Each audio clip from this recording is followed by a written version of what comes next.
A Guten Erev Shabbos. It's not exactly fun times that we are living through, so you might hope that Purim would bring us some much needed comic relief. And then when you go to hunt for good Purim jokes, they're all a little dry, sorry to report. Then you get to thinking, how is it that Purim, which is the most fun holiday, has the least jokes? Maybe for a joke to be good, it has to hit you on a couple of different levels. You expect one thing, you hear a different thing. That's where the funny comes in. That's what makes you laugh. There's so much about Megillas Esther, the book of Esther, that operates on so many levels. Maybe, could be, that the message of Purim, in some measure, is the many levels on which the Megillah story operates. Now, every book in the Torah, every verse, every letter functions like this. Being God's Torah, it's infinite, and there's no end to the meanings that are waiting to be found. And yet, there's something unique about Megillas Esther, about the book of Esther. There's no other book in the entire Tanakh like it. No other book, no other biblical volume in which God's name does not appear. Now, some people might say, you see, that shows you that God is not everywhere. Some stories don't have God in them. That's certainly one approach, perhaps not the most thoughtful from a Jewish point of view, but you have to say, it's pretty amazing that the book of Esther is still in the book of books, still part of the canon, part of the Bible, when in fact it does not have God's name in it. That opens the possibility for people to have this discussion. What does it mean that God isn't there? The believers among us say that God is there, but hidden. In fact, there's a connection between the book of Esther and the idea of hiddenness and concealment. The very name Esther itself means concealment, means hiddenness. Hester means something present but not visible to the human eye.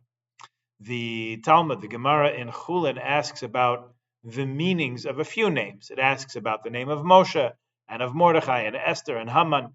We should certainly mention Moshe Rabbeinu because it's his birthday this week. Happy birthday. Friday, the 7th of Adar, which also happens to be his Yortzeit. And curiously, if you listen real closely to the Torah portion, this Shabbat morning, you'll notice that Moshe's name is missing. Strange.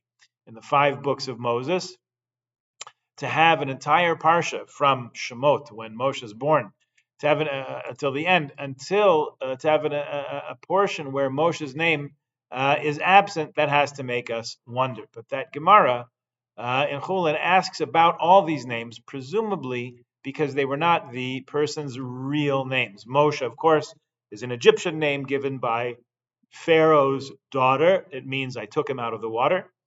Mordechai min haTorah minayin, it says. What does Mordechai really mean in the Torah? It gives a verse in Exodus related to its name. And then it asks Haman min haTorah minayin, presumably because he had another name, Memuchan, which we don't even trouble to clap and grog when it's read. But Esther min haTorah minayin, what about Esther in the Torah? Because her Hebrew name was Hadassah. And there's nevertheless a reference to Esther as well. Va'anochi haster astir panai bayomahu. I will certainly hide my face. In other words, conceal my presence, says God in Parshas Vayelech, toward the very end of Chumash, the end of Deuteronomy. So God is surely there, waiting for us to discover him. To do that, we have to go looking. And that is a lesson from life, for life, from this book and this drasha. There's tremendous amount to be discovered there. Again, like the rest of Torah, in every verse, really, in every word.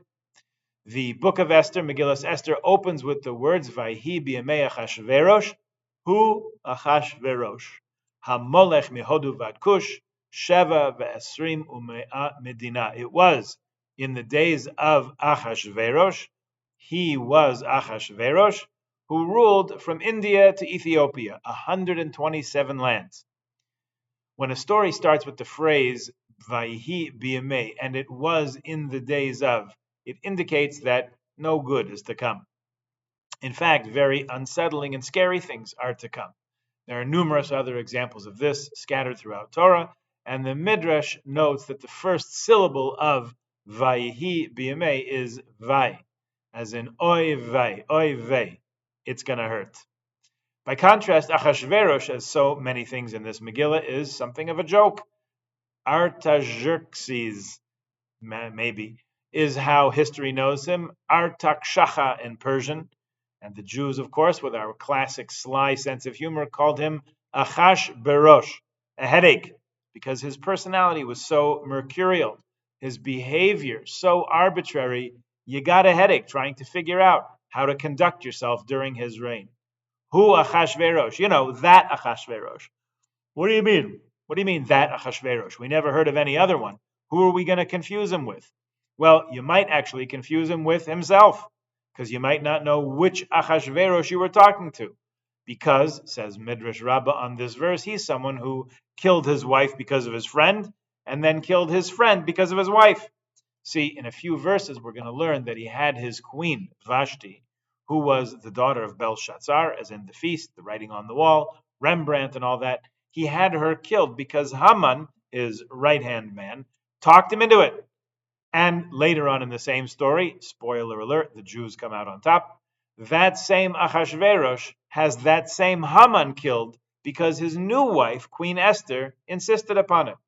This gives you some insight into the capricious nature of this man's rule, but it also asks a pretty serious question of the Jews at the time.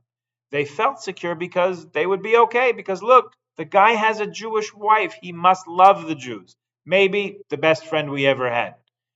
How that hope must have been rooted in fantasy, because this is the kind of a king who has his wives killed if his courtiers talk him into it. But God intervened on our behalf, and that same Achashverosh, who would kill a wife at the behest of a minister, who Achashverosh? He's the same Achashverosh whom God would change his outlook 180 degrees, and he'd execute the minister at the behest of Queen Esther. Now, verse 2.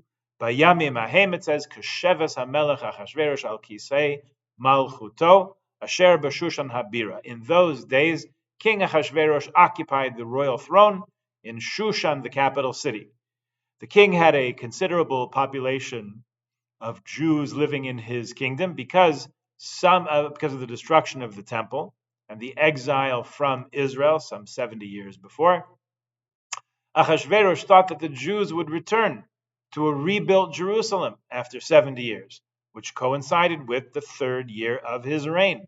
He felt secure in his sovereignty, but falsely so, which is why it says Kesheves, as if he were sitting on the throne, because it was really nowhere near as secure as he thought it was.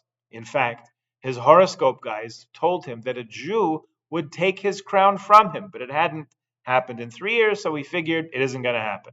He was also a little bit off in calculating the 70 years. Of course, it did happen just a little bit later.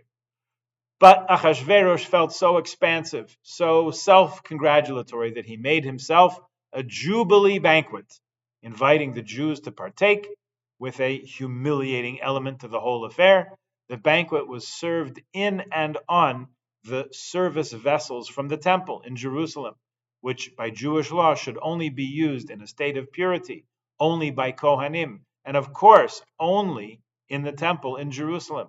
Imagine these Jews' horror, flabbergasted when they saw these same vessels being used for such an unholy celebration. If you had that feeling of horror in Yad Vashem when you saw pieces of a Torah scroll cut up and made into wallets or made into slippers so the Rashayim could walk on them with every step, you feel a twinge of the horror the Jews felt at this so-called festival. But when this king told them to eat, they ate it, no matter how humiliated they may have felt. Third verse, Bishnas shalosh lemalko, asa mishtei lechol sarav avadav, chel paras umadai hapartamim v'sarei hamidinos lefanav.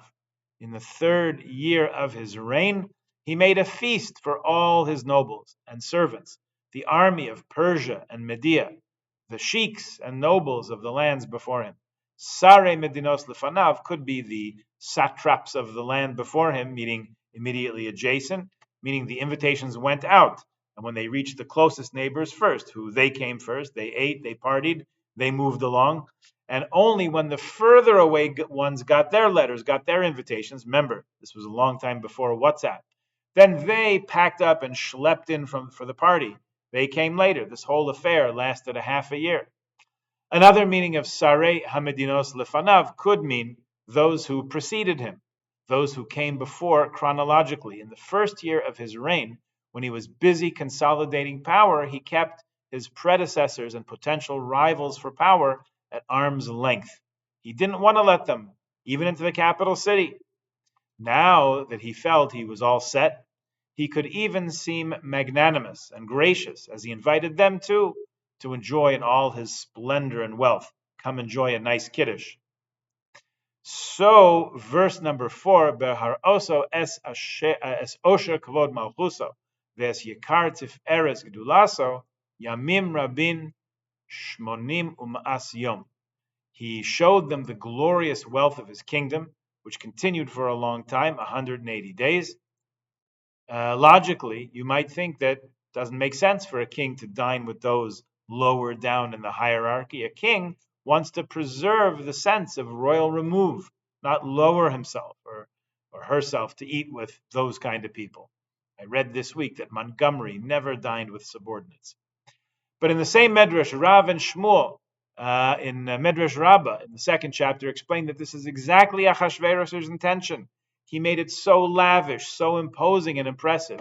Everyone who was there felt that he was truly this exalted leader, far more wealthy and powerful and unassailable than they could imagine.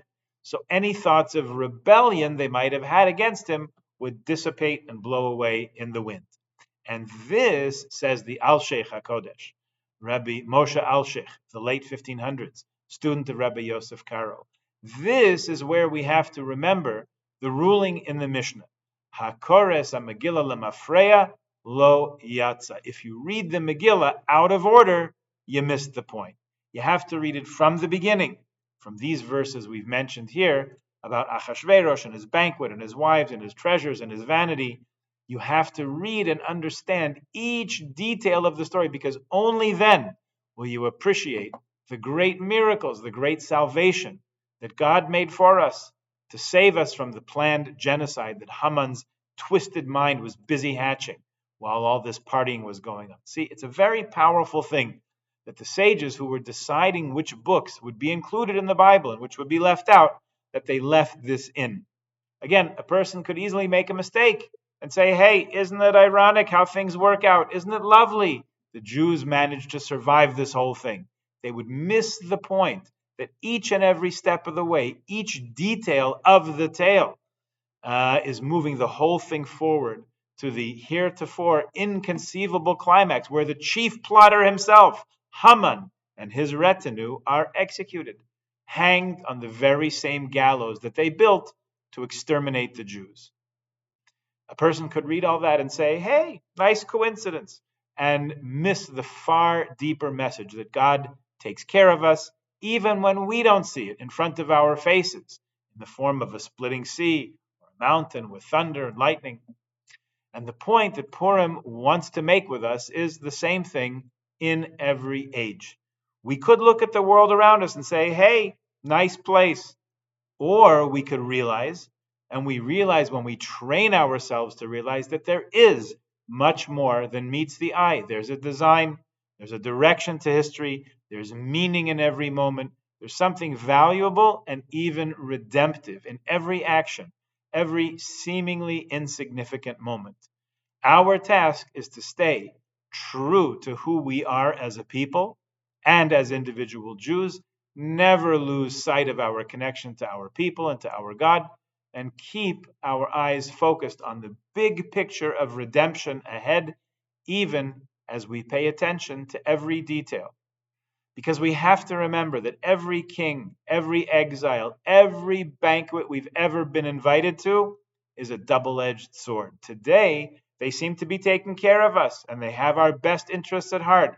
And tomorrow, it turns on a dime. Esther Rabbah, the Midrash we've been referring to all along, recounts that when the Jews, trembling in fear and awe at eating at this banquet off the vessels of the temple. But when the emperor commands you to come and eat, you have to do it, because otherwise it could cost you your life. While we were sitting there munching away, Achashverosh, this headache of a king, said to us, "Now tell me, would your God make you such a nice feast? Would he? Tell me. Who takes better care of you, God or me?" So his ulterior motive in this whole thing was to make us despair of ever returning home, and to lure us into more loyalty to him than to the God whose unity we proclaim with love every evening and morning. And every year we quote the Baal Shem Tov's interpretation of the Mishnah, Hakores HaMegillah L'Mafreya Lo Yatza, one who reads the Megillah retroactively as if it were only referring to events in the distant past and not speaking to our current situation today. Lo Yatza, you missed the whole point. Even from these first four verses we looked at, Bekitzer Nimratz here, which will be the first four verses we'll read Thursday night and again Friday morning. There are many deep and life-guiding insights and instructions for us to learn and to live by, which will help us keep our focus and our values intact in these very comfortable, very well-fed, and yet sometimes rather spiritually weak times. That, my friends, is no joke. Good Shabbos, Chag Sameach, a Freilich and Purim, all the best.